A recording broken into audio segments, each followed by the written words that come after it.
Bapak Ibu, anak-anak, saudara-saudari yang diberkati Tuhan, selamat hari Minggu Shalom.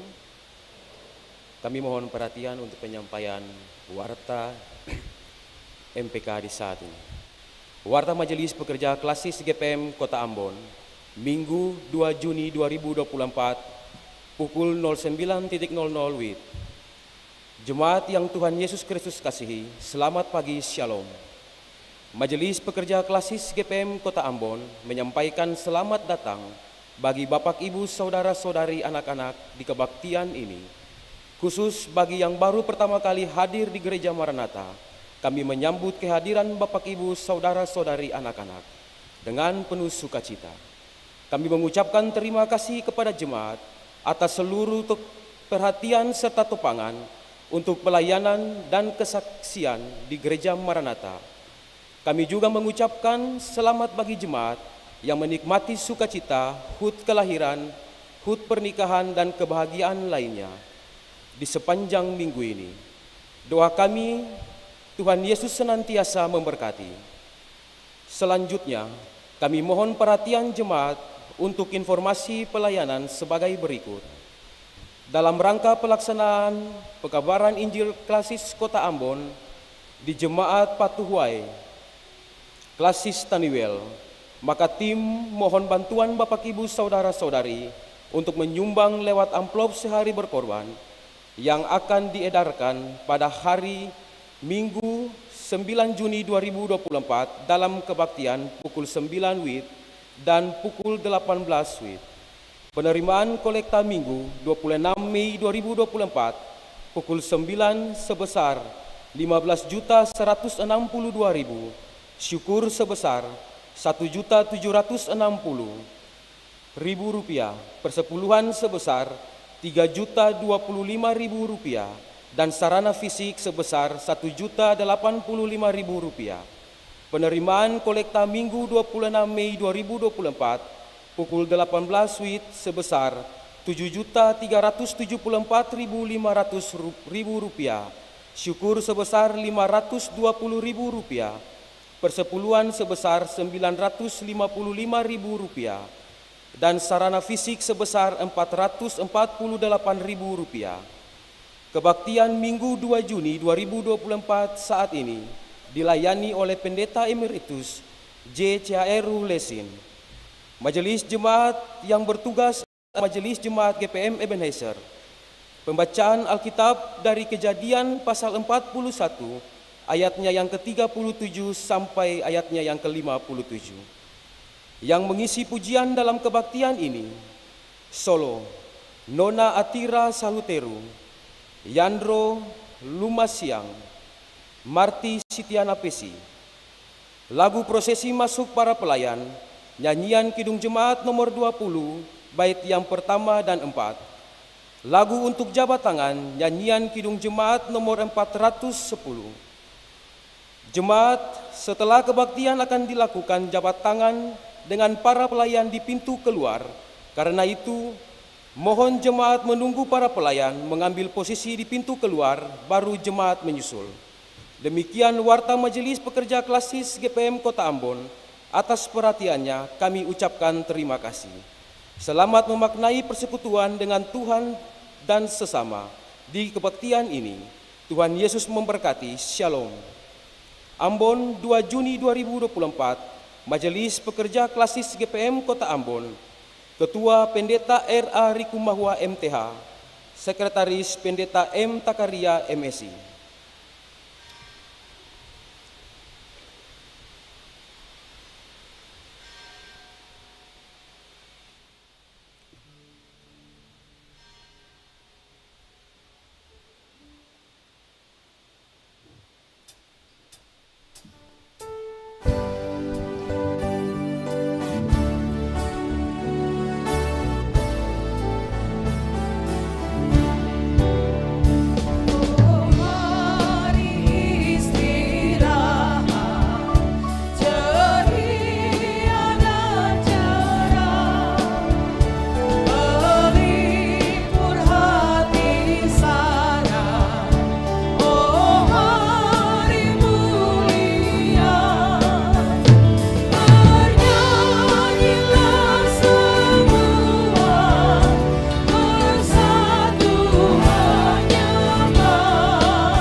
Saudara-saudara jemaat semua, Shalom. Kita mulai akan ibadah kita. Penolong kita adalah Allah yang menciptakan langit dan bumi dan yang setia memelihara seluruh ciptaannya. Amin. Kasih karunia dan damai sejahtera dari Tuhan Yesus Kristus menyertai kita semua. Lalu berkatalah Firaun kepada para pegawainya, mungkinkah kita mendapat orang seperti ini, seorang yang penuh dengan roh Allah?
Jemaat kekasih Tuhan, marilah kita merendahkan diri di hadapan Tuhan dan mengaku dosa kita kepadanya.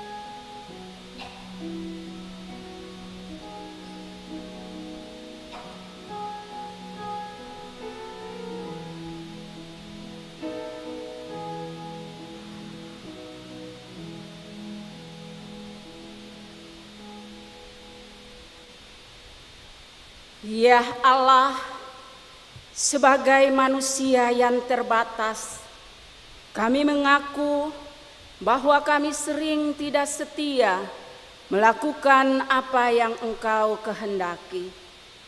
Kami cenderung mengandalkan kekuatan diri kami sendiri daripada mengandalkan Tuhan.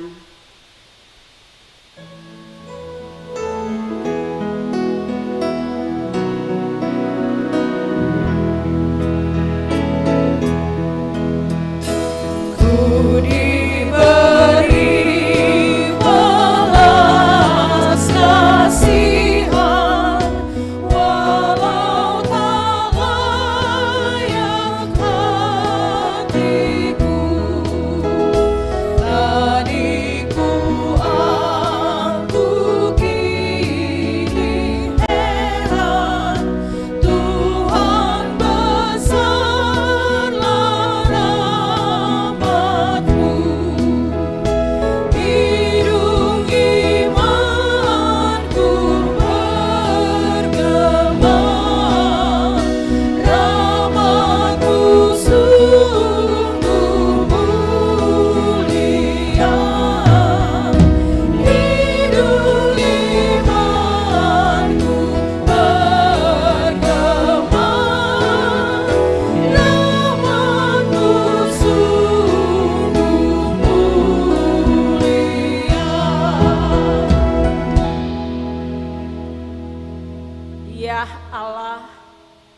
kami sering lalai akan tanggung jawab terhadap lingkungan. Penebangan hutan secara liar, laut, air dan udara dicemarkan, sehingga pemanasan global dan bencana alam terjadi di mana-mana.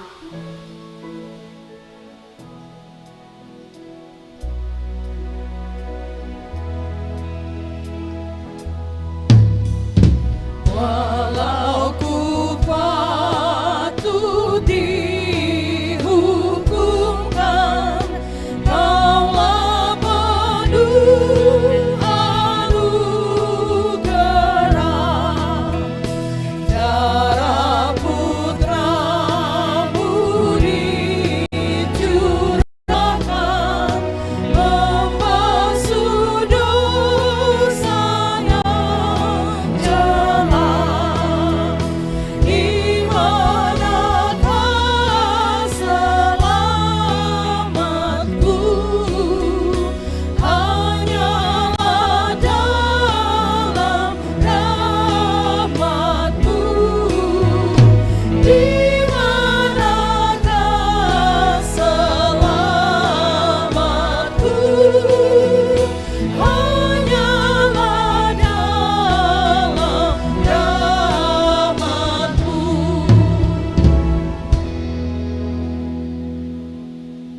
Ya Allah, kami lebih suka mementingkan diri, suku, kelompok, bahkan agama sendiri, dan mengabaikan yang lain.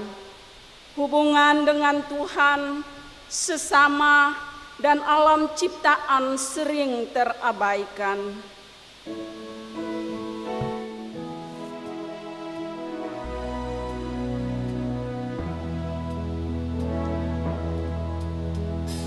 Ini tetap pengakuanku, jikalau orang ingin tahu, hanya berkat pengasihan-Mu, rukunlah aku dan Engkau.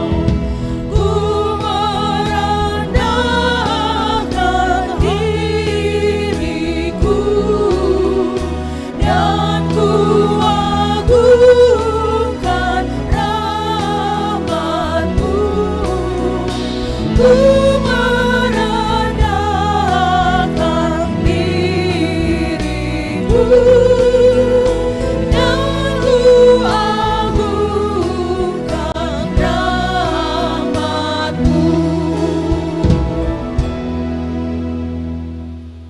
Kasihanilah kami ya Allah menurut kasih setia-Mu. Hapuskanlah pelanggaran kami menurut rahmat-Mu yang besar. Bersihkanlah kami seluruhnya dari kesalahan dan tahirkanlah kami dari dosa.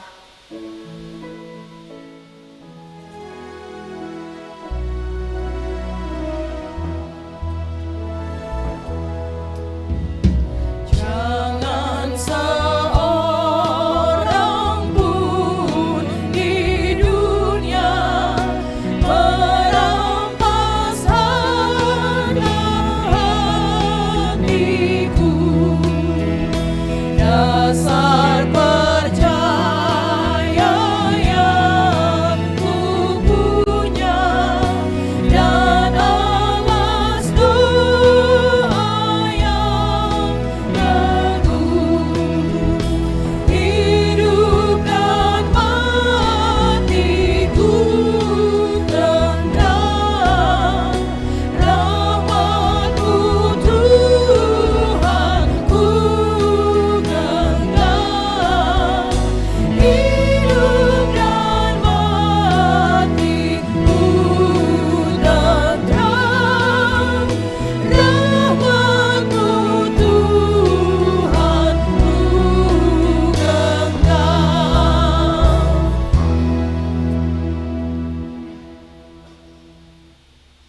Bagi saudara-saudara yang mengaku dosanya dengan jujur dan penuh penyesalan di hadapan Allah, maka sesungguhnya pengampunan dosa telah berlaku seperti yang dikatakan dalam Kisah Para Rasul pasal 13 ayat 38. Jadi ketahuilah, hai saudara-saudara, oleh karena Dialah maka diberitakan kepada kamu pengampunan dosa.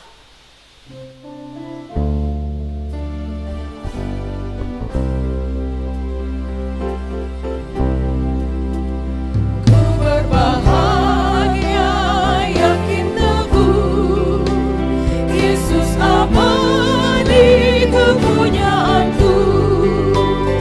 Aku warisnya, ditebus, ciptaan baru, Roh Kudus. Aku bernyanyi bahagia, memuji Yesus selamanya. Aku bernyanyi bahagia, memuji Yesus selamanya.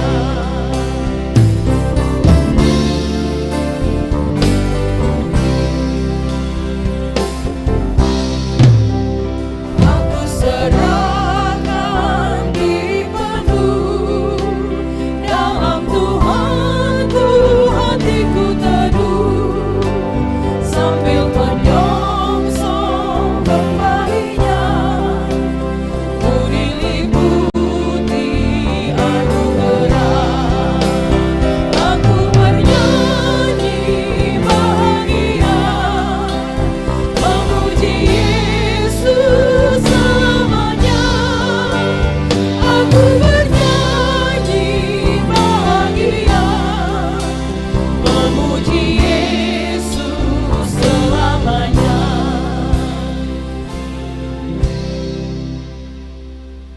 Jemaat dipersilakan berdiri.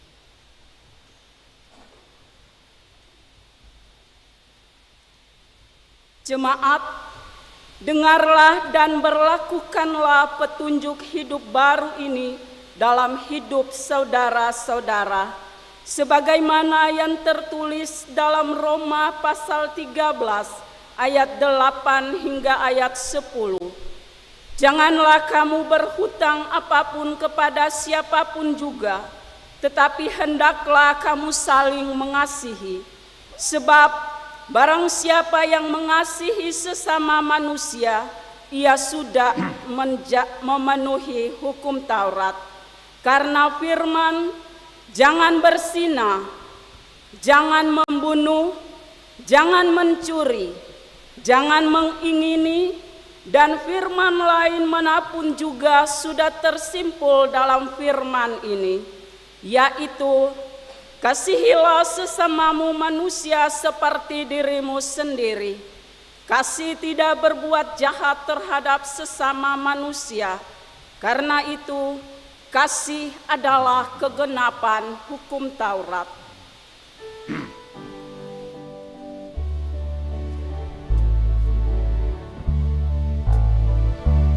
Allah adalah kasih dan sumber kasih.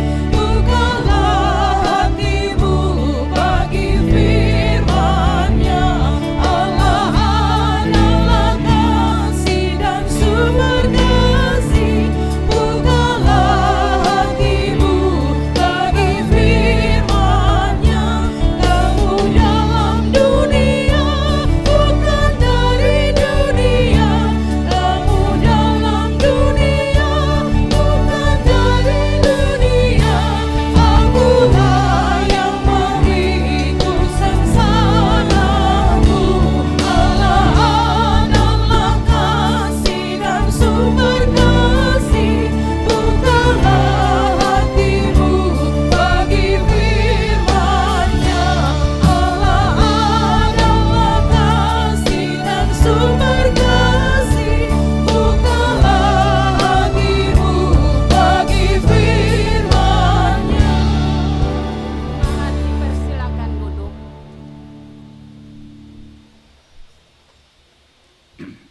saudara jemaat, kita dengar sumbangan lagu dari Nona Atira Salhuteru.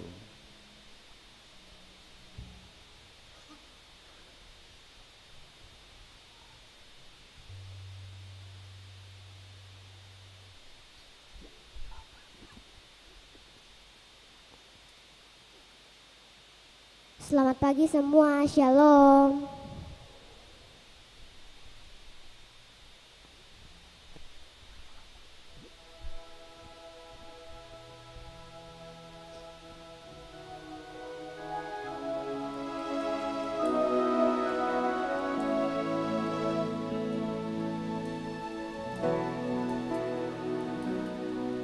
Saat ku berjalan, kasih-Mu menerangi langkahku. Tak ku bimbang, karena ku tahu Kau bersamaku. Kau lebih tahu yang terbaik bagiku. Kau lebih sanggup pulihkan hidupku. Ku berserah, ku percaya, hanya Yesus penolong yang setia.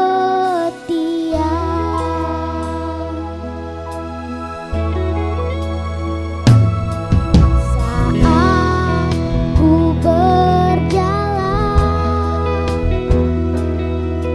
kasih-Mu menerangi langkahku. Tak ku bimbang, karena ku tahu Kau bersamaku. Kau lebih tahu yang terbaik bagiku. Kau lebih sanggup pulihkan hidupku. Ku berserah, ku percaya, hanya Yesus penolong yang setia.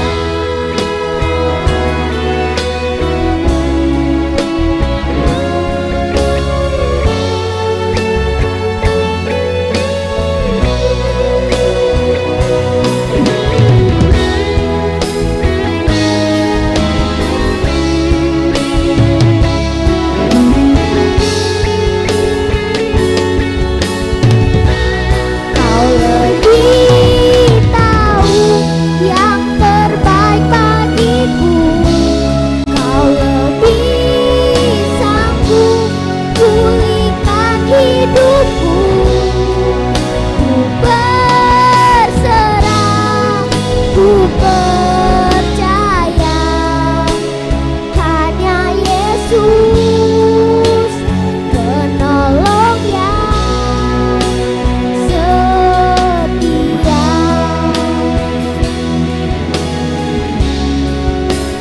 Hanya Yesus penolong yang setia.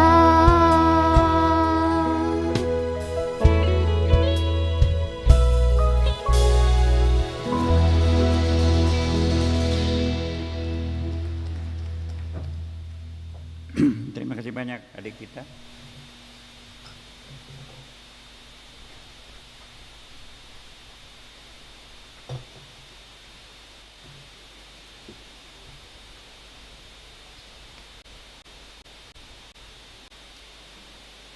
Bapak Ibu Saudara Jemaat, di saat ini kita akan membaca dan mendengarkan kebenaran firman Tuhan yang terambil dari Kitab Kudus Perjanjian Lama, Kejadian pasal 41 ayat 37 sampai ke 57. Kejadian pasal 41 ayat 37 sampai dengan ke-57. Tapi sebelum membaca firman Tuhan ini, mari kita berdoa minta tuntunan Roh Kudus. Ya Tuhan, mampukanlah kami dengan Roh Kudus, agar kami dapat membaca Alkitab, memahami dan melaksanakan kehendak-Mu melalui pemberitaan firman. Amin.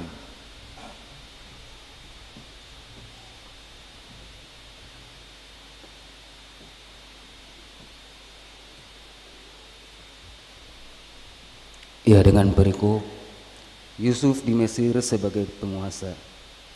Usul itu dipandang baik oleh Firaun dan oleh semua pegawainya. Lalu berkatalah Firaun kepada para pegawainya, "Mungkinkah kita mendapat seorang seperti ini, seorang yang penuh dengan roh Allah?"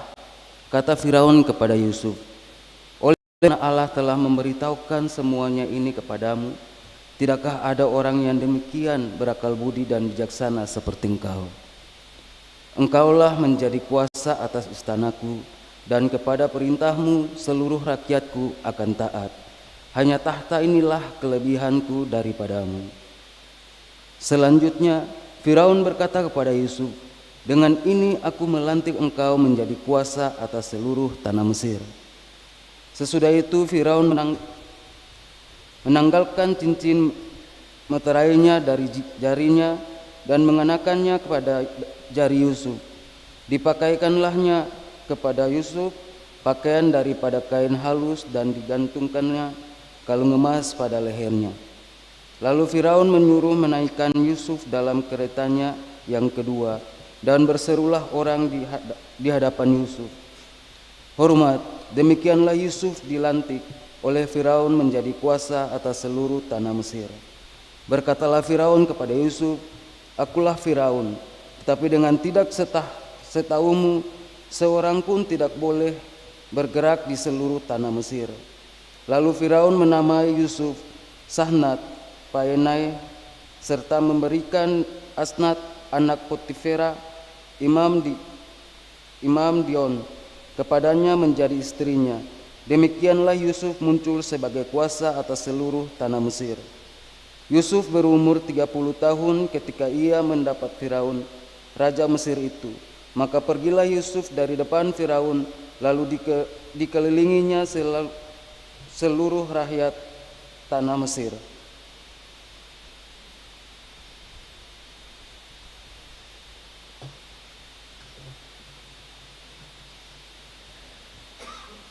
Tanah itu mengeluarkan hasil bertumpuk-tumpuk dalam ke-7 tahun kelimpahan itu. Maka Yusuf mengumpulkan segala bahan makanan ke-7 tahun kelimpahan yang ada di tanah Mesir, lalu disimpannya di kota-kota. Hasil daerah sekitar tiap-tiap kota disimpan di dalam kota itu. Demikianlah Yusuf menimbun gandum serta pasir di laut sangat banyak, sehingga orang berhenti menghitungnya, karena memang tidak terhitung. Sebelum datang tahun kelaparan itu, lahirlah bagi Yusuf 2 orang anak laki-laki yang dilahirkan oleh Asnat, anak Potifera, Imam Dion. Yusuf memberi nama Manasya kepada anak sulungnya itu, sebab katanya, "Allah telah membuat aku lupa sama sekali kepada kesukaranku dan kepada rumah Bapakku." Dan kepada anaknya yang kedua diberinya nama Efraim, sebab katanya, "Allah membuat aku mendapat anak dalam negeri kesengsaraanku." Setelah lewat ke-7 tahun kelimpahan yang ada di tanah Mesir itu, mulailah datang 7 tahun kelaparan, seperti yang telah dikatakan Yusuf. Dalam segala negeri ada kelaparan, tetapi di seluruh negeri Mesir ada roti. Ketika seluruh negeri Mesir menderita kelaparan dan rakyat berteriak meminta roti kepada Firaun, berkatalah Firaun kepada semua orang Mesir, "Pergilah kepada Yusuf, perbuatlah apa yang akan dikatakannya kepadamu." Kelaparan itu merajalela di seluruh bumi, maka Yusuf membuka segala lumbung dan menjual gandum kepada orang Mesir, sebab makin hebat kelaparan itu di tanah Mesir. Juga dari seluruh bumi datanglah orang ke Mesir untuk membeli gandum dari Yusuf, sebab hebat kelaparan itu di seluruh bumi. Demikianlah firman Tuhan.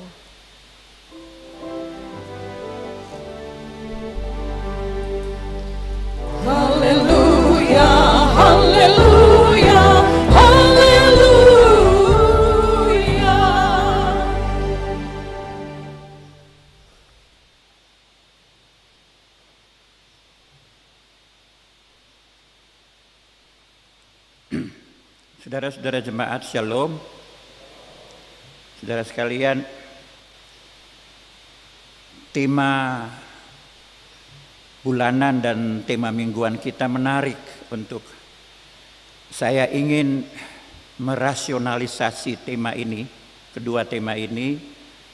Kemudian saya akan lebih fokus pada bagaimana peran Yusuf, seorang Yehuda yang dipakai raja dan berperan di Mesir.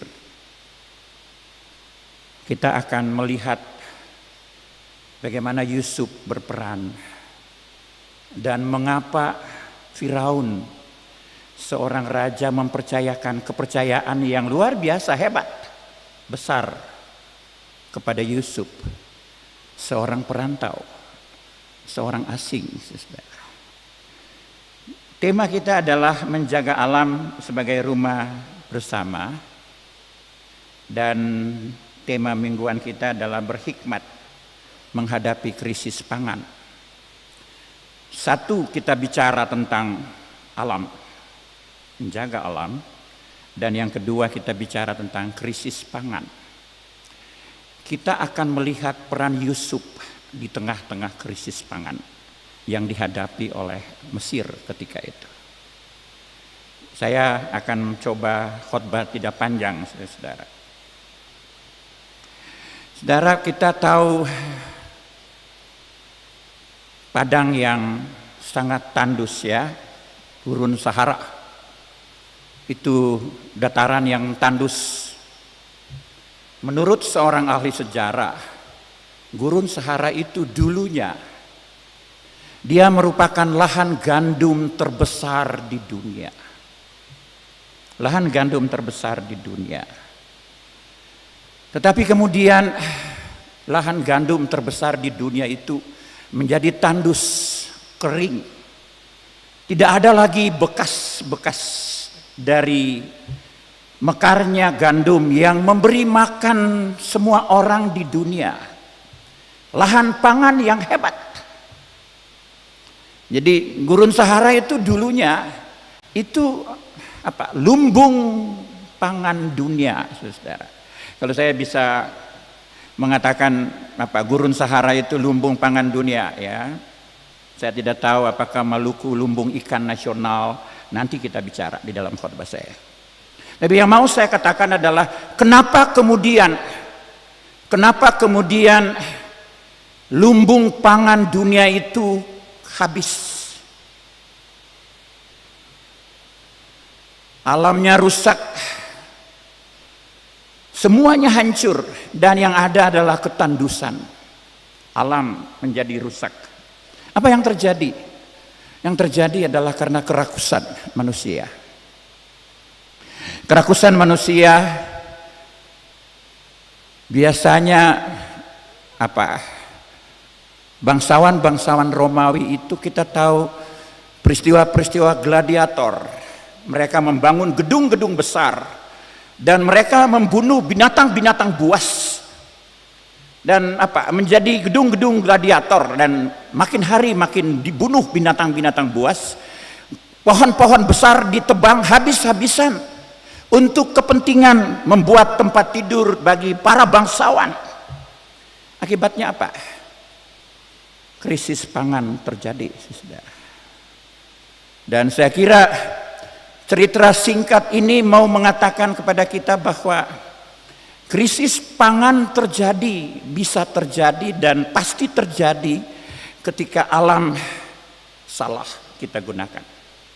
Oleh karena itu beberapa tahun yang lalu GPM kemudian menegaskan sikap teologisnya. GPM menegaskan sikap teologisnya bahwa bumi, alam, lingkungan adalah sakramentum Allah. Sakramentum Allah artinya bumi, alam, dan lingkungan, sesuatu yang menjadi sakramen, sesuatu yang kudus, sesuatu yang suci. Oleh karena itu tidak boleh dirusakkan. Kalau dia dirusakkan, yang terjadi adalah anak cucu kita akan menderita. Kita bayangkan pasca konflik Maluku. tanah hutan-hutan kita ditebang oleh pengusaha-pengusaha. Mereka membabat hutan-hutan kita, habis kayu, banjir di mana-mana. Tetapi rakyat yang punya hutan miskin. Itu yang sering orang sebut sebagai kutuk sumber daya. Kutuk sumber daya itu artinya bahwa mereka punya kekayaan alam yang hebat. Mereka punya kekayaan alam yang kaya, hutan, tanah, tanaman-tanaman yang hebat. Dari para pengusaha-pengusaha besar yang datang kerjasama dengan apa? Para penguasa, entah di provinsi, entah di kabupaten. Dan akhirnya apa yang terjadi? Rusak seluruh tatanan alam, hancur seluruh masa depan kita. Itu yang terjadi adalah krisis pangan. Oleh karena itu, sekarang ini di mana-mana orang bicara tentang ekosentrisme. Ekosentrisme itu bagaimana alam kembali dipulihkan secara moral, secara etik. Supaya apa? Supaya alam ini bisa menghidupi manusia dan manusia bisa dihidupi oleh alam. Sebab kalau ini rusak, hancur seluruh masa depan kita. Tidak ada lagi masa depan. Tidak heran kalau sekarang air bersih di kota Ambon ini juga makin hari makin bermasalah, saudara ya. Mudah-mudahan tidak mengakibatkan banyak krisis di mana-mana. Tapi saya hanya mau mengatakan secara singkat dengan penjelasan mengenai korelasi antara tema bulanan dan tema mingguan. Kita semakin sadar bahwa krisis pangan, krisis energi di negeri ini, termasuk di Maluku, bisa diakibatkan oleh kerusakan hutan, kerusakan alam yang dilakukan oleh tangan-tangan yang tidak bertanggung jawab. Saya akan kembali fokus kepada bagaimana kita memahami Yusuf. Saudara, perikop kita Kejadian 41 ayat 37 sampai 57 tidak bisa kita pisahkan dari Kejadian 37 sampai 50 yang berbicara tentang kisah tentang Yusuf. Saya tidak akan menjelaskan panjang kisah itu. Pasti kita sudah paham bagaimana kisah Yusuf yang meninggalkan tanahnya ke Mesir untuk mencari hidup. Kita tahu itu. Setting historis, setting sejarah dari latar belakang kisah ini adalah tentang pembuangan, pasca pembuangan di Babel. Kita tahu saudara-saudara bahwa pembuangan di Babel itu betul-betul menjadi krisis eksistensial dari umat Allah. Pembuangan di Babel menjadi krisis identitas. Umat kehilangan seluruh eksistensi sebagai umat Allah dan Allah sebagai Allah Israel. Mereka mengalami krisis, bahkan dilukiskan di dalam Alkitab. Pembuangan ke Babel itu mengakibatkan umat Israel seperti tulang-tulang kering yang berserakan. Dan hanya bisa dihidupi oleh kuasa Allah yang memberi hidup kepada Israel. Dan ketika latar belakang dari kisah Yusuf ini adalah pasca pembuangan di Babel, di mana Israel kembali ingin membangun kembali masa depannya, ingin membangun kembali spiritualitasnya, ingin membangun kembali kehidupan moral dan etik, ingin membangun kembali kehidupan ekonomi dan kehidupan politik. Dan saya kira itu menjadi latar belakang dari kisah Yusuf, saudara ya. Nah, konteks historis ini mau menegaskan kepada kita bahwa cerita Yusuf dapat kita pakai sebagai embrio bagi tradisi tentang hikmat. Ya, jadi kita akan melihat nanti bagaimana mengapa Firaun kemudian memilih Yusuf. Mengapa Firaun seorang raja yang luar biasa ya. Kita pernah dengar istilah Firaun itu di dalam percaturan politik di Indonesia ya. Raja yang kasar, raja yang membunuh. Tetapi kemudian dia memberi kepercayaan kepada seorang perantau, Yusuf. Apa yang membuat Firaun tergoda? Apa yang membuat Firaun mau mempercayakan hak kesulungannya kepada Yusuf? Kita akan lihat, saudara, ya. Dan oleh karena itu, sebagai tradisi hikmat, kita bisa mensejajarkan antara tradisi hikmat yang dibawa oleh Yusuf di Mesir dan tradisi hikmat yang dimiliki oleh Salomo. Ya, kita mau melihat tentang bagaimana hikmat, bagaimana kepintaran, bagaimana kepandaian itu menjadi penting. Saudara, kita mau belajar dari Yusuf. Orang Yehuda pasca pembuangan banyak yang sudah meninggalkan, ya, mereka pergi ke timur tengah kuno pada waktu itu. Karena kebijakan politik Persia, orang-orang Yehuda yang ada yang pulang ke Babel, kembali ke Babel, tetapi juga ada yang tetap bertahan. Dan orang-orang yang bertahan ini, ya, para perantau, orang-orang asing ini, kemudian mereka tetap tinggal di Mesir, tetapi mereka kemudian mengalami perkembangan secara intelektual. Mereka punya tempat-tempat penting di dalam masyarakat. Mereka diberi kesempatan, ya, di dalam kehidupan masyarakat. Jadi apa? Pembuangan orang-orang Yehuda itu kemudian melahirkan orang-orang Yehuda yang tinggal di Mesir sebagai kekuatan politik yang hebat. Kekuatan ekonomi yang hebat. Orang-orang kecil, orang-orang yang tidak diperhitungkan, orang-orang buangan. Tetapi kemudian mereka berarti. Itu antara lain yang menjadi kisah Yusuf. Seorang yang tidak diperhitungkan, kemudian kisah Yusuf ini menjadi sebuah legitimasi politik, sebuah legitimasi teologis tentang peran penting orang-orang Yehuda di tanah yang bukan milik mereka. Peran penting para perantau di tanah bukan milik mereka. Orang-orang minoritas. Orang-orang Yehuda itu orang-orang minoritas. Orang-orang yang tidak dianggap penting. Tetapi orang-orang yang kemudian bisa membangun kehidupan mereka yang lebih baik. Dan kemudian mereka menjadi orang-orang yang terhormat. Satu hal yang menarik bagaimana pengangkatan Yusuf, saudara-saudara, adalah dikatakan di dalam 41 ayat 38 bahwa seorang yang dipenuhi oleh roh. Yusuf, Raja Firaun mengatakan seperti itu. Dia yang dipenuhi oleh roh. Ungkapan ini sebetulnya mau menegaskan tentang dia orang yang berhikmat. Orang yang cerdas. Orang yang berbeda. Orang yang mempunyai talenta. Orang yang istilah asingnya, seseorang yang gifted. Seorang yang memang dikaruniai oleh Allah roh, talenta, kepandaian dan hikmat. Dan oleh karena itu Firaun betul-betul tertarik dengan orang ini.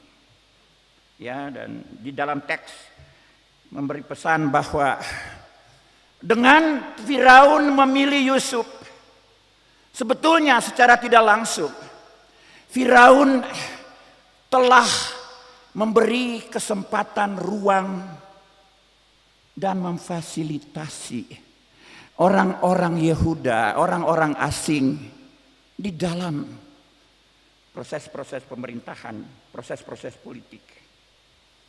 Itu pertama yang mau saya katakan. Yang kedua, kehadiran Yusuf dan peran orang-orang Yehuda mau menegaskan bahwa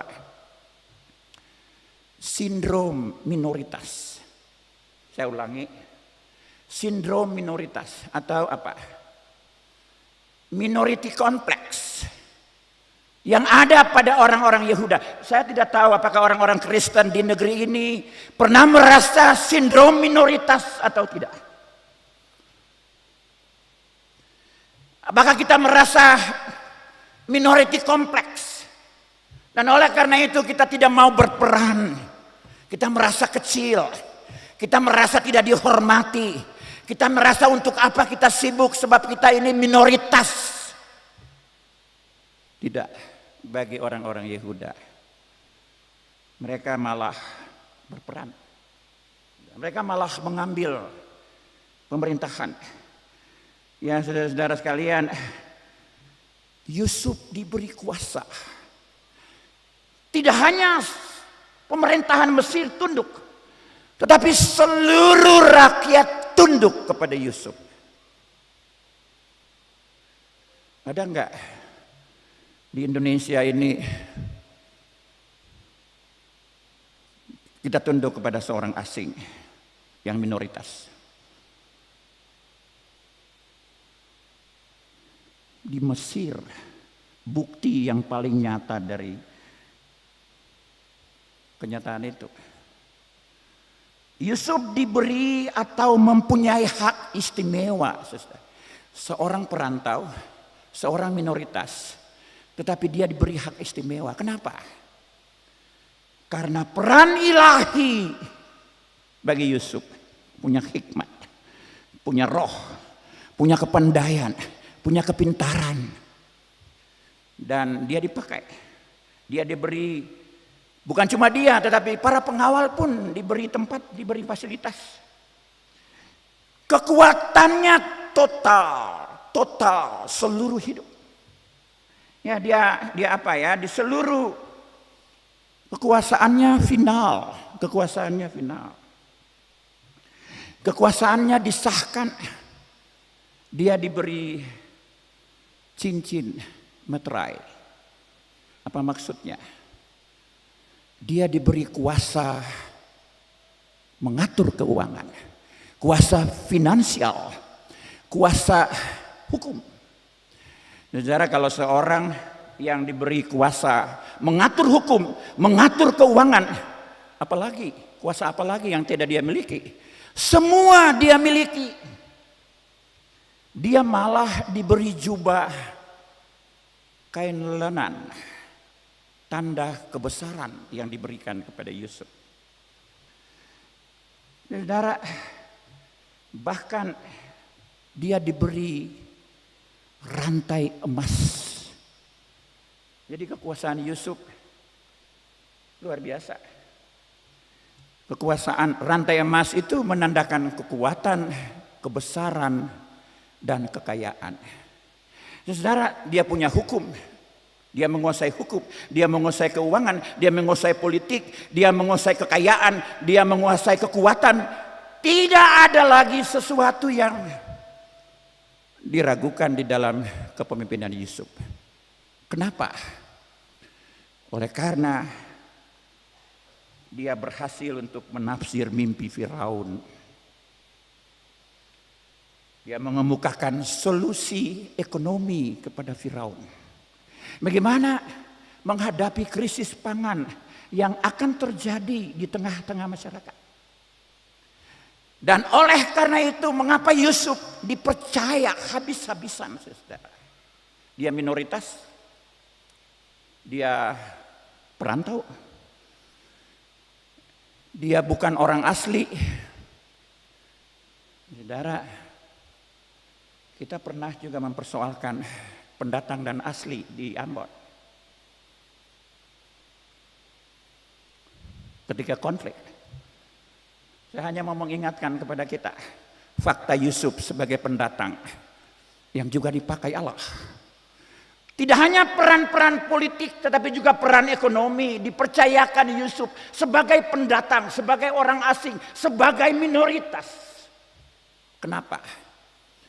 Karena hikmat, karena roh, karena kepandaiannya yang dia miliki. Dan karena dia berhasil mempengaruhi Firaun dengan kebijakan-kebijakan politik pangan. Ini saudara hebat sekali, saudara ya. Ya luar biasa. Dan saya kira nanti akan saya refleksikan bagaimana kita dalam kondisi kita sekarang ini.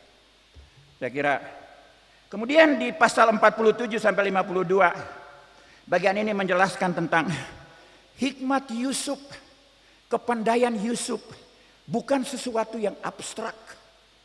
Tetapi kepandaian Yusuf itu pernah mengena dengan situasi praksis yang dihadapi oleh orang-orang Mesir, bangsa Mesir yang akan menghadapi krisis pangan. Saudara, mungkin kita punya kepandaian, orang-orang Kristen punya kepandaian, punya hikmat. Tetapi persoalannya adalah apakah kita menggunakan kepandaian itu untuk kepentingan banyak orang? Atau kepandaian dan hikmat itu untuk kepentingan diri kita sendiri dan bukan bagi kepentingan bangsa?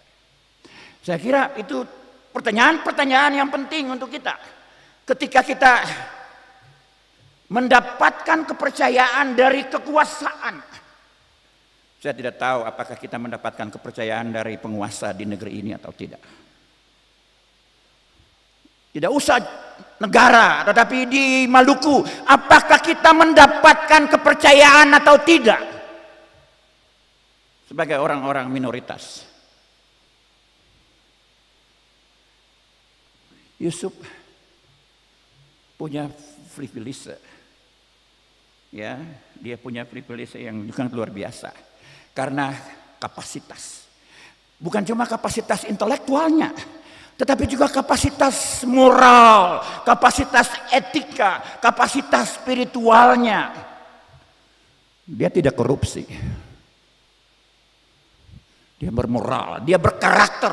Sebagai seorang yang dipercayakan oleh kekuasaan, dia berkarakter, dia bermoral, dia beretika.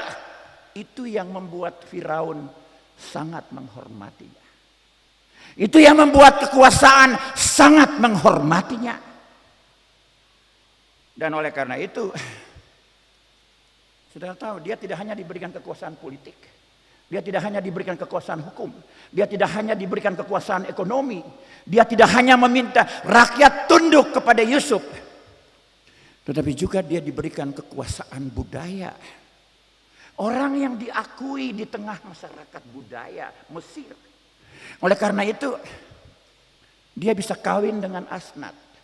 Asnat itu seorang Mesir. Dan kemudian dia punya anak. Seseorang boleh punya kekuatan politik, boleh punya kekuasaan hukum, boleh punya kekuasaan ekonomi. Tetapi kalau dia tidak punya legitimasi kultural, dia akan sangat sulit memerintah. Tidak heran kalau banyak pengusaha di Maluku, penguasa di Maluku ingin menjadi tokoh-tokoh adat supaya mereka bisa diakui eksistensinya. Eksistensi politiknya diakui. Saya kira itu fakta. Di zaman pembuangan orang-orang Yehuda ya memegang posisi-posisi penting. Pemerintahan, ekonomi, bisnis. Mereka dipercaya karena peran Yusuf. Saudara ya. Saya ingin mengakhiri khotbah saya dengan 3 persoalan. Yang pertama adalah bagaimana kita keluar dari minoritas kompleks. Bagaimana kita keluar dari sindrom minoritas. Jemaat, sadar atau tidak sadar, sindrom minoritas, merasa minoritas, merasa kecil, merasa membuat kita seringkali tidak punya optimisme, tidak punya kepercayaan diri untuk berperan di tengah-tengah masyarakat. Kita tidak berani untuk berperan di tengah masyarakat oleh karena kita merasa kita kecil. Kita tidak dipercaya apalagi. Sudah kecil tidak dipercaya lagi. Kenapa? Kualitas kita.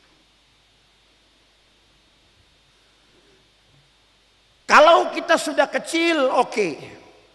Tetapi kalau kita sudah kecil, lalu kita tidak punya kualitas, kita mau ditaruh di mana?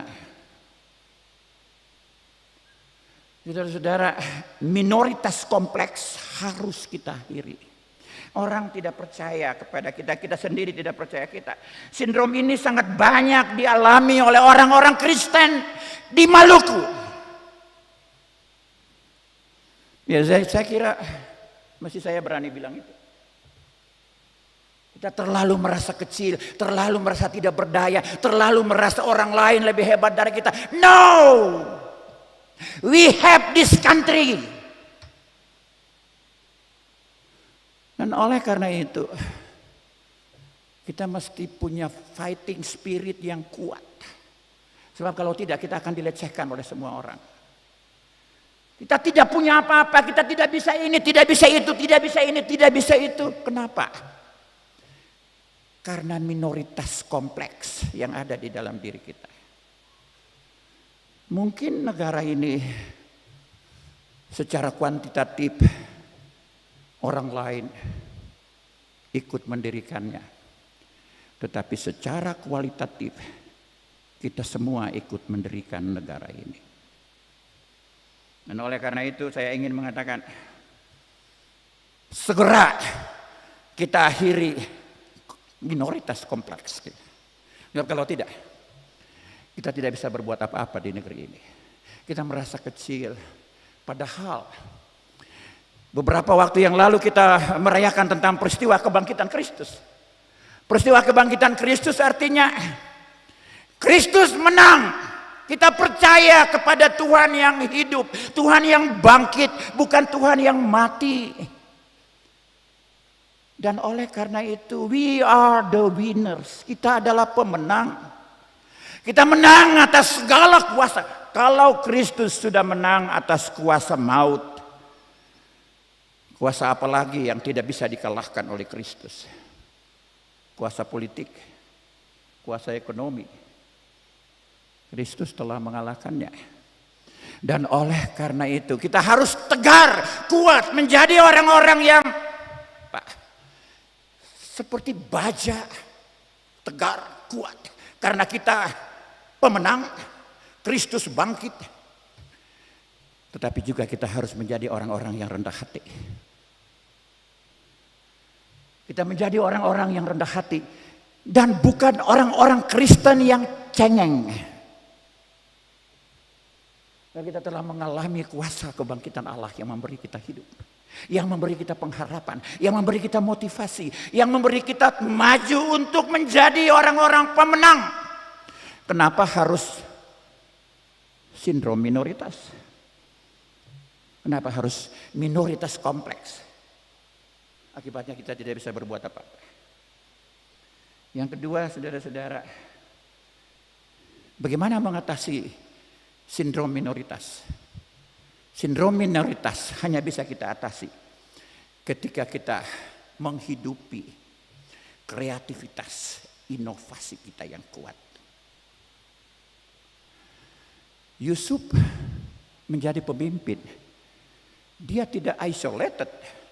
Dia tidak menjadi pemimpin eksklusif yang hanya untuk diri dan orang-orang minoritas. Tidak. Tapi dia tampil sebagai orang yang percaya diri untuk semua masyarakat Mesir. Dia terbebas dari belenggu primordial. Dia terbebas dari belenggu keagamaannya. Dia terbebas dari penjara keagamaannya. Dia terbebas dari penjara primordialnya. Dan dia menjadi orang yang sangat inovatif untuk bangsa Mesir. Yang di dalamnya ada kaum minoritas. Saudara, daya kreatif, daya inovasi membuat orang-orang Kristen lebih percaya diri. Kenapa? Dan kalau kita mau bersaing kita rasa kecil, mau bersaing kita rasa tidak punya fasilitas, mau bersaing kita rasa dia lebih hebat dari kita. Kapan kita maju? kita harus punya daya inovasi dan kreativitas untuk bangkit. Kalau ini tidak, kita tidak akan mungkin. Ya, jadi daya itu yang mendorong Yusuf untuk terus menjadi pemimpin yang disegani walaupun dia minoritas. Tapi kalau Anda jadi pemimpin, tiba-tiba Anda korupsi, tiba-tiba Anda punya masalah, siapa yang mau percaya kepada kita? Ada seorang teman, dia mengatakan sangat serius kepada saya, John, orang tidak percaya lagi kepada orang-orang Kristen di Maluku.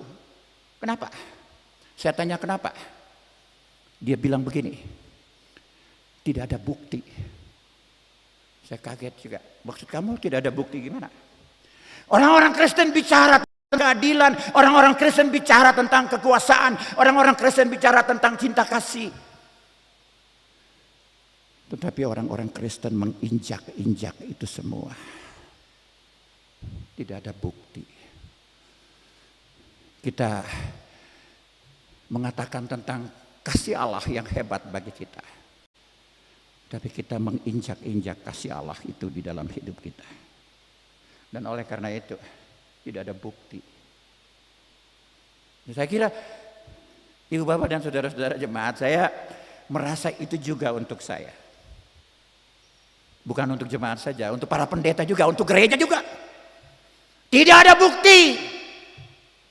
Bicara banyak, tetapi tidak ada bukti. Saya kira kita mau belajar dari Yusuf. Yang terakhir, politik pangan yang Yusuf lakukan demi keadilan.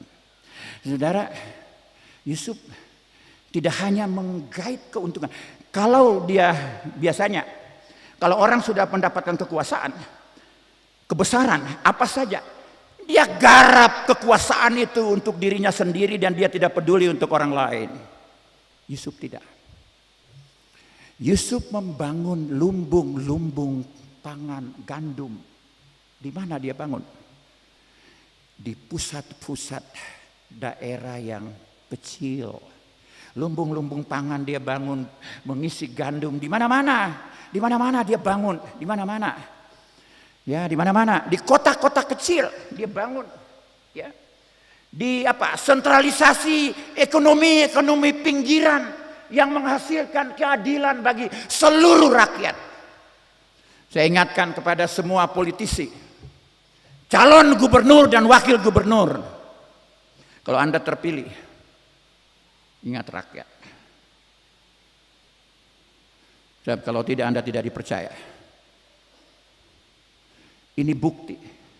Saya tidak berbicara dari pikiran saya. Tapi saya berbicara dari pengalaman Yusuf. Seorang yang dipakai raja untuk kemakmuran banyak orang. Dia tidak mencari koneksi. Biasanya kalau orang sudah punya kuasa, dia panggil saudara ini, saudara itu, saudara ini, saudara itu. Yusuf tidak. Yusuf memberdayakan seluruh potensi masyarakat. Untuk apa? Untuk mewujudkan keadilan. Dan oleh karena itu dia mengajak orang-orang asing, orang-orang Yehuda yang terlibat di dalam dunia bisnis, dalam dunia politik, dalam dunia hukum. Dia bilang begini, kalian harus menolong kesejahteraan kota ini. Sebab dengan kesejahteraan kota ini, kita juga mengalami kesejahteraan. Jemaat, saya kira mari kita belajar dari Yusuf yang betul-betul berpihak kepada rakyat dan dipercayakan oleh kekuasaan. Saudara, mari kita menjalani hidup ini dengan percaya sungguh-sungguh bahwa hikmat Allah tidak hanya kepada Yusuf, tetapi juga kepada kita. Allah memberi hikmat, kepandaian, kepintaran, roh dan hikmat kepada kita. Untuk apa? Untuk menjadi orang penting yang membawa damai, sejahtera dan keadilan bagi bangsa ini. Tuhan memberkati kita. Amin.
Saya undang jemaat berdiri untuk kita mengaku iman kita.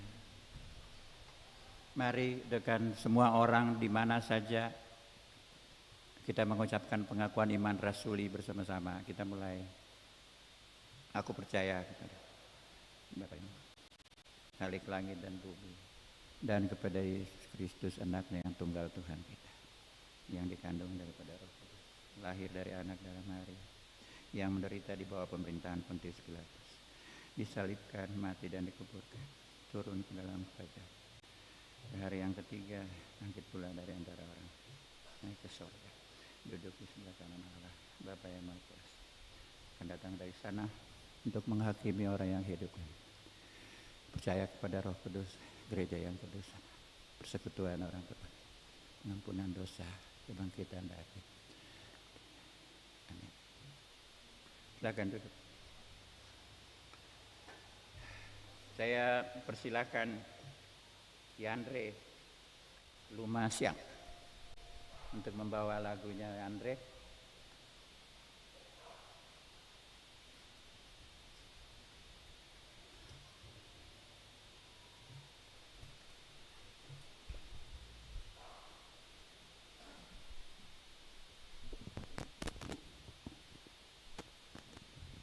Selamat pagi Bapak Ibu Jemaat, Shalom.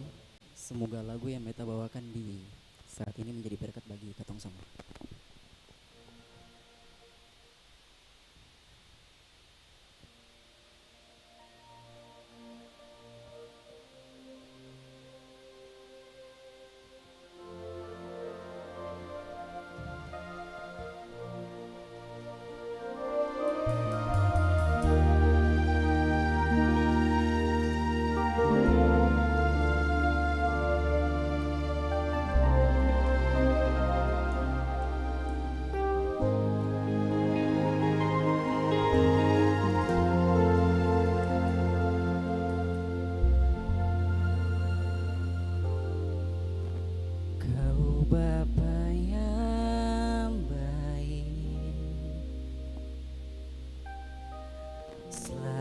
Besertaku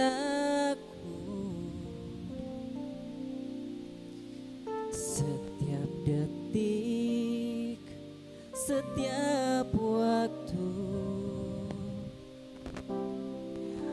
Kau perhatikanku,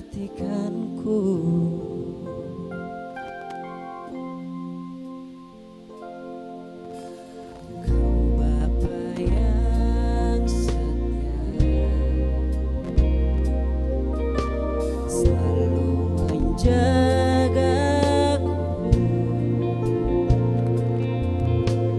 Kau angkatku bila ku jatuh. Kau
Bapa yang baik, ku mengasihimu.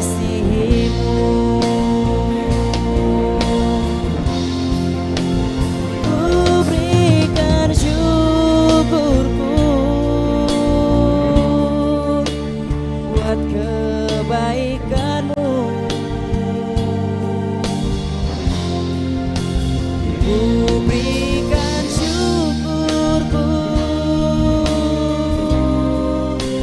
buat pertolonganmu,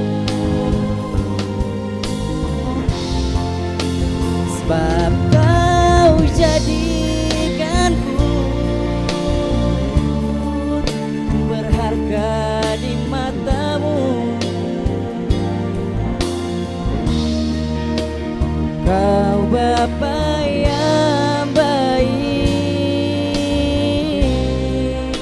ku mengasihimu.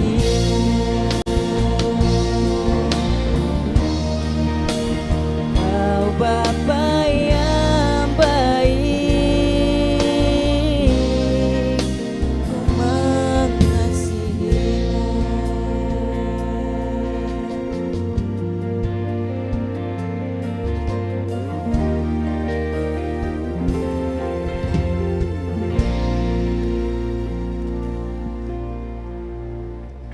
Terima kasih banyak. Kita akan memberi persembahan syukur kita.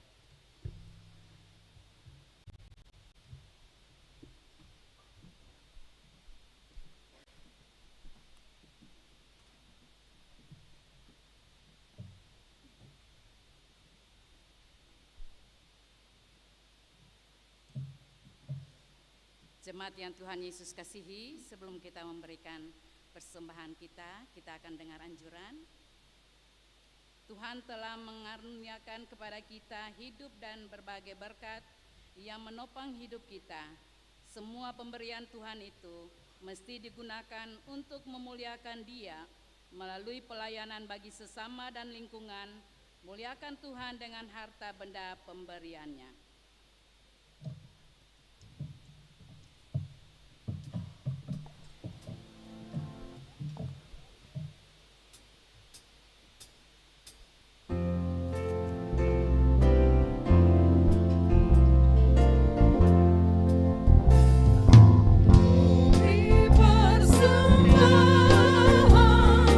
Pada Tuhanku sambil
Jemaat terkasih, mari kita berdoa. Ya Allah pengasih, terimalah persembahan syukur jemaat ini dan berkatilah untuk menjadi alat pelayanan demi kemuliaan nama-Mu. Amin. Jemaat dipersilakan duduk.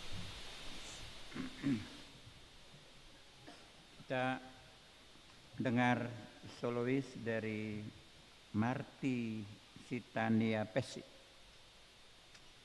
Marti Sitania Pesi.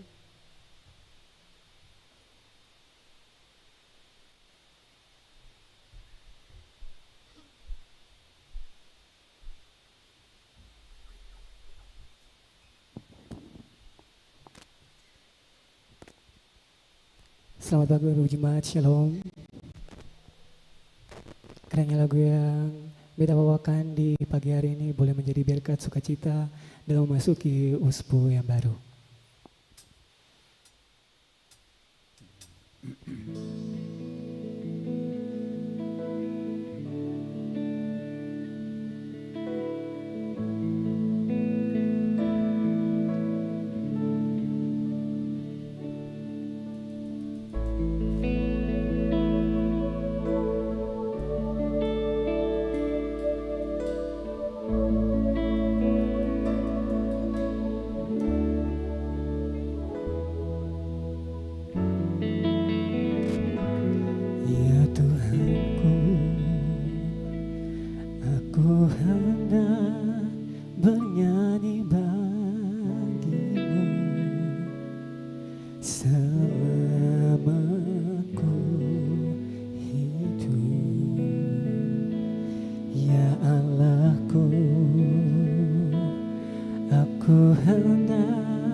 Bermazmur bagimu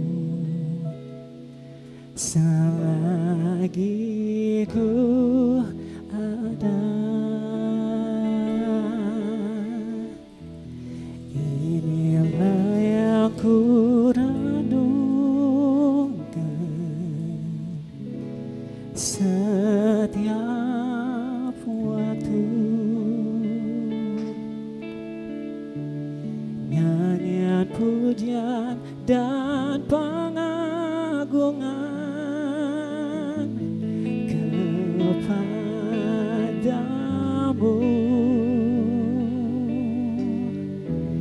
Biarlah manis kau dengar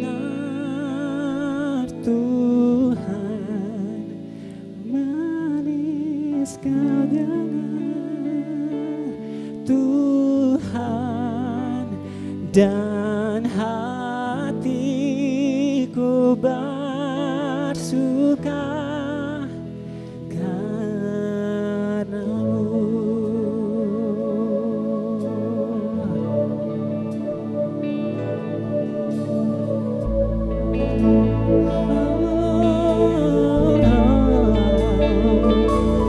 Ya Tuhanku, aku hendak bernyanyi bagimu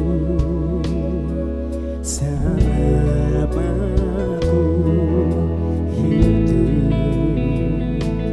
Ya Allahku,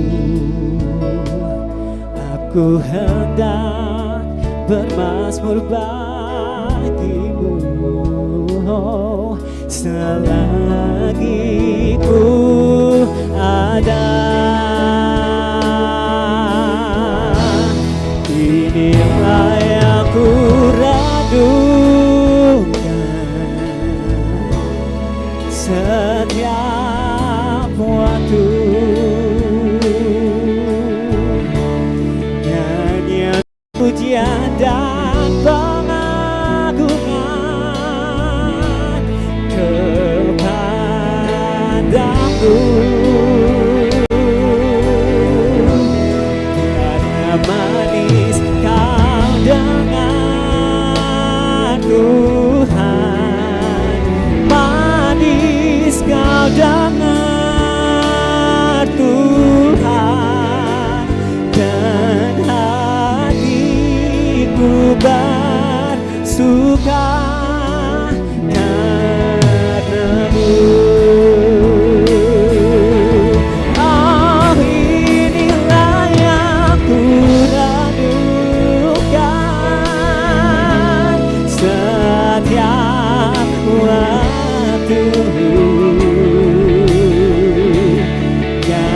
pujian dan pengagungan kepadamu. Oh, biarlah manis kau dengar Tuhan, manis kau dengar Tuhan, dan hatiku bersuka, dan hatiku bersuka, dan hatiku bersuka.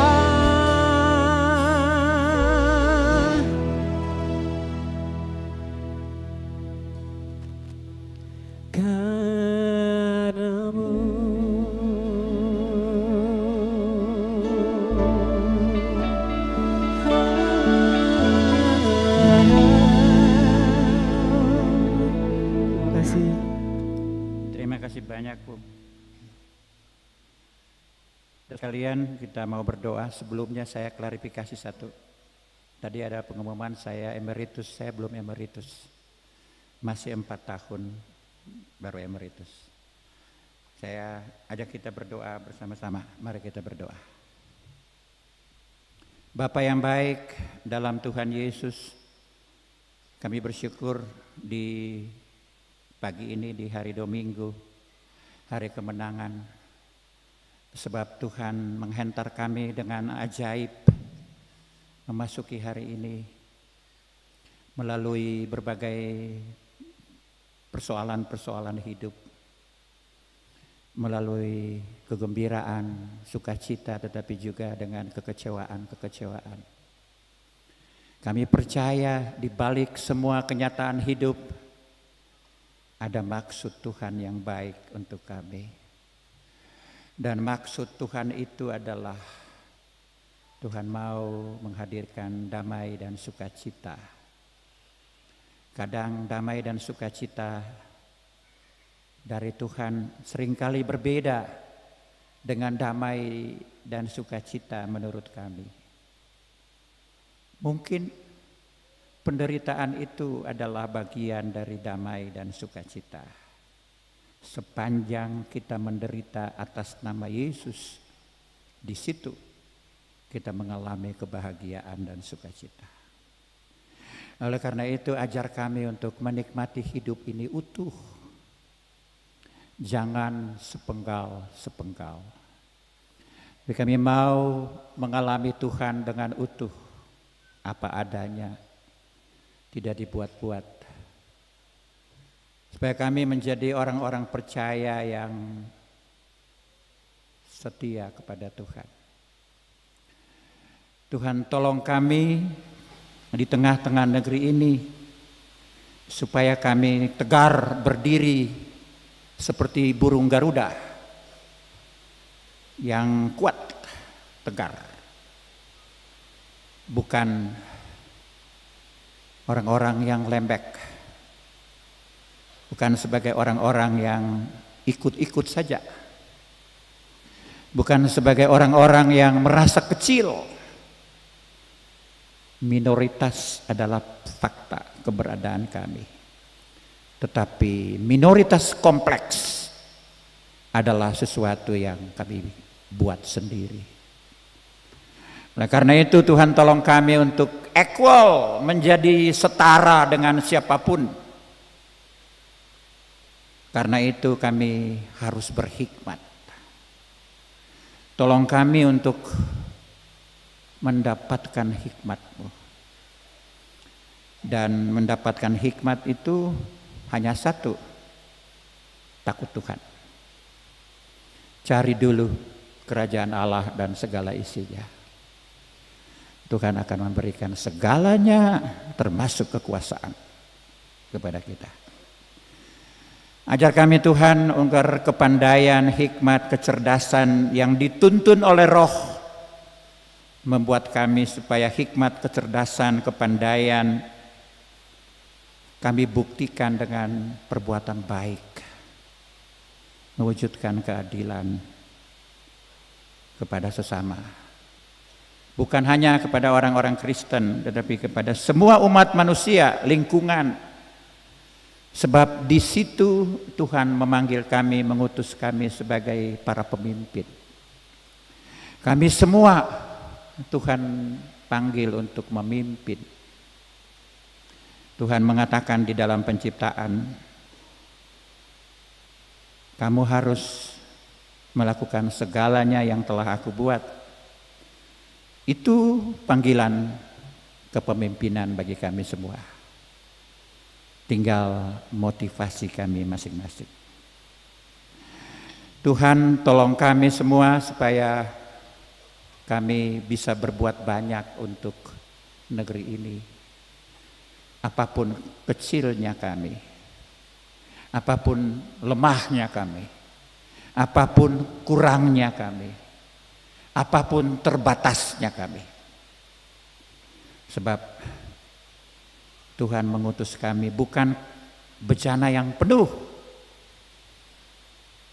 tetapi bejana yang bersedia untuk melaksanakan panggilan Tuhan. Kami semua terbatas. Kami semua terbatas. Kami bukan bejana yang penuh, tetapi Tuhan menginginkan kesediaan kami untuk melakukan panggilan-Mu. Tolong kami supaya kami bersedia, apapun kami. Kami diutus ke tengah-tengah negeri ini untuk memberi warna kepada negeri ini. Warna tentang kemajemukan. Warna tentang kebangsaan. Warna tentang keadilan. Warna tentang kesetaraan. Tuhan mengutus kami untuk itu. Tuhan mengutus gereja ini untuk itu. Tuhan mengutus setiap orang Kristen untuk itu. Karena itu kamu harus berbuat sesuatu. Bukan tinggal diam dan melihat keadaan ini terus berlangsung begitu saja sambil mengeluh. Kami harus menjadi orang-orang Kristen yang kuat, yang mengalami kuasa kebangkitan Tuhan. Terutama di era politik yang keras sekarang ini. Politik yang kadang-kadang tidak beretika, tidak berkarakter, dan tidak bermoral. Kami berdoa supaya setiap politisi Kristen yang ada di mana saja, di pemerintahan, di lurah, di desa, di DPRD, kabupaten, provinsi, termasuk mereka yang mau mencalonkan diri sebagai gubernur dan wakil gubernur, atau wali kota dan wakil wali kota, atau bupati dan wakil bupati, supaya mereka tidak punya sindrom minoritas. Mereka tidak punya minoritas kompleks yang membuat mereka lemah, lemas. Tetapi supaya mereka tetap punya transformasi, punya kreativitas, punya inovasi. Roh dan hikmat-Mu menuntun mereka supaya mereka tegar. Mereka menjadi alat keadilan untuk kehidupan bersama di tengah-tengah negeri ini. Kami berdoa juga untuk kawan-kawan yang lain yang hidup di tengah-tengah masyarakat majemuk, mereka yang juga berjuang untuk Maluku, untuk Indonesia. Tuhan menyertai mereka juga. Sebab untuk kebersamaan itu negeri ini ada. Untuk kemajemukan itu negeri ini ada. Dan Tuhan melayakkan kami untuk hidup bersama. Kalau toh kami harus berkompetisi, kami berkompetisi secara sehat, bermoral, dan beretika. Kami tidak hanya mencari orang-orang yang punya elektabilitas tinggi, tetapi kami mencari orang-orang yang beretika dan bermoral membangun bangsa ini, termasuk membangun kota ini, membangun Maluku, membangun kabupaten kota yang lain. Punya moral dan punya etika. Punya komitmen bagi bangsa ini, punya komitmen bagi rakyat, punya komitmen bagi keadilan. Bapak, kami mau belajar dari Yusuf, tetapi juga kami belajar dari Firaun. Sisi lain dari Firaun yang kami belajar hari ini, dia memberi kepercayaan kepada orang yang benar dan mau memakai orang yang berhikmat untuk kemaslahatan seluruh masyarakat Mesir. Ajar kami ketika kami berkuasa, kami juga memberi kesempatan kepada orang yang cerdas, orang yang punya kapasitas, orang yang berhikmat, orang yang punya kemampuan untuk juga terlibat di dalam proses membangun negeri ini. Tuhan, kami berdoa supaya kami tidak serakah ketika kami mengelola alam ini untuk kepentingan diri kami dan merusak masa depan generasi, bahkan menciptakan krisis pangan di mana-mana. Tanah kering, tandus, banjir, pohon tidak ada, semua lahan-lahan hancur. Akibatnya tidak ada tumbuhan yang tumbuh dengan subur dan mengakibatkan krisis pangan terjadi di mana-mana. Kami berdoa supaya kami tetap memahami tentang karya Allah atas dunia ini. Karya Allah yang menciptakan bumi ini sebagai sakramentum Allah, tempat yang kudus dan suci. Dan oleh karena itu kami terpanggil untuk memeliharanya supaya melahirkan kehidupan bagi banyak orang. Kami berdoa untuk kami semua yang hadir. Sehat-sehatkan kami, suami, istri, anak-anak, opa, oma, cucu, cece, kami dengan profesi kami dimanapun, di pemerintahan, di legislatif, yudikatif, TNI, Polri, kami rakyat biasa, kami sopir, kami tukang ojek, kami tukang becak, kami yang berjualan di pinggir-pinggir jalan, kami mahasiswa, mahasiswi, kami dosen, kami dokter, kami guru, kami wira swasta, kami politisi, kami pelayan, kami orang-orang kecil. Kami ingat mereka yang sakit, yang menurut dokter akan mengalami kematian dalam waktu yang singkat.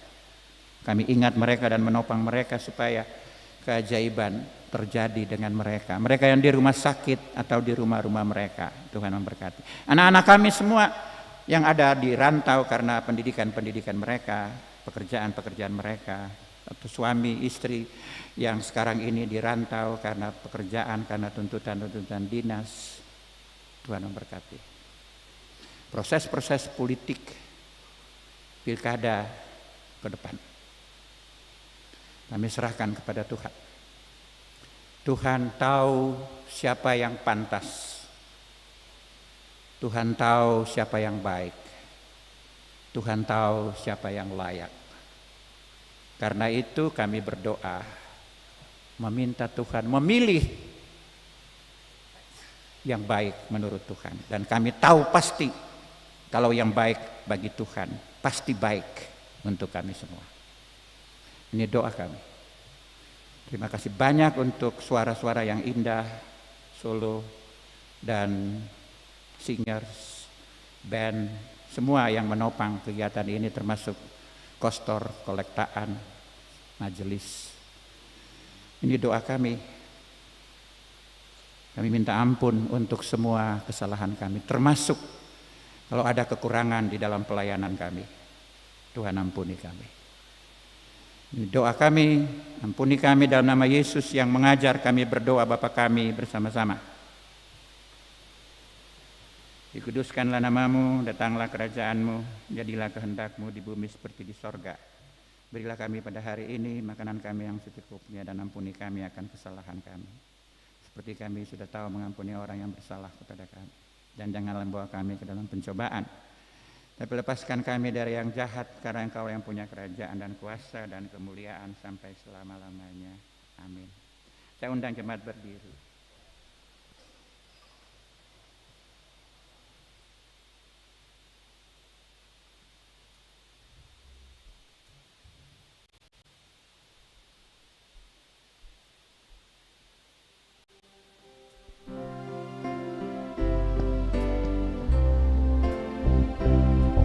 Serahkan pada Tuhan seluruh jalanmu,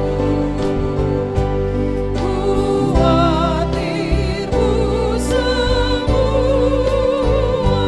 ditanggungnya penuh, sedangkan angin lalu dituntun tangannya, pun jalan di depanku, Tuhan mengaturnya.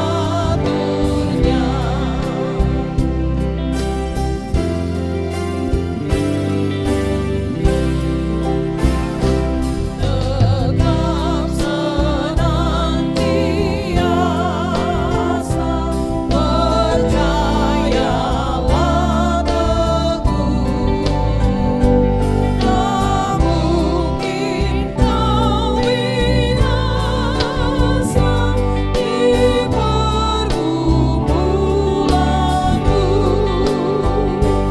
Tuhanmu mengalihkan yang paling susah pun, menjadi kebajikan di jalan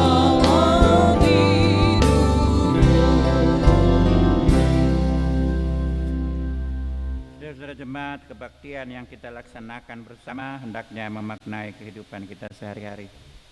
Yesus berkata, "Aku telah menetapkan kamu supaya kamu pergi dan menghasilkan buah, dan buahmu itu tetap." Kita mohon berkat-Nya. Untuk itu terimalah berkat janji penyertaannya. Tuhan memberkati kamu dan melindungi kamu. Tuhan menyinari kamu dengan wajah-Nya dan memberi kamu kasih karunia. Tuhan menghadapkan wajah-Nya kepadamu dan memberi kamu damai sejahtera.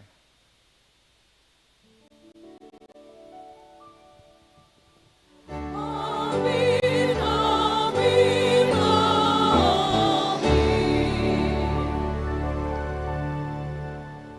Shalom. Kita bersyukur bersama-sama, saudara.